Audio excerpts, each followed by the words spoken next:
মোংলার পশুর নদীতে পর্যটকবাহী একটি বোট উল্টে রিয়ানা আফজাল ২৮ নামে মার্কিন প্রবাসী এক নারী পর্যটক নিখোঁজ হয়েছেন।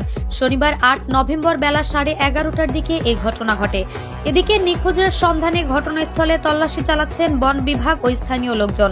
সুন্দরবন পূর্ব বন বিভাগের ঢাংমারি স্টেশন কর্মকর্তা সুরজিৎ চৌধুরী জানান, বনের ঢাংমারি এলাকার রিসোর্ট ম্যানগ্রোভ ভ্যালিতে পরিবার সহ রাত্রি যাপন শেষে শনিবার সকালে ছোট্ট একটি বোটে করে তারা ১৩ জন পর্যটক করমজল পর্যটন কেন্দ্রে যাচ্ছিল।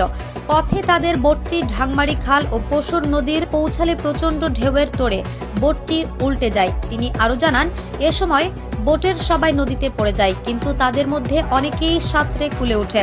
আবার কয়েকজনকে আশপাশের লোকজন উদ্ধার করেন, কিন্তু নিখোঁজ হওয়ান রিয়ানা নামের এক নারী পর্যটক। ওই নারী বাংলাদেশ বিমান বাহিনীর একজন পাইলট ছিলেন।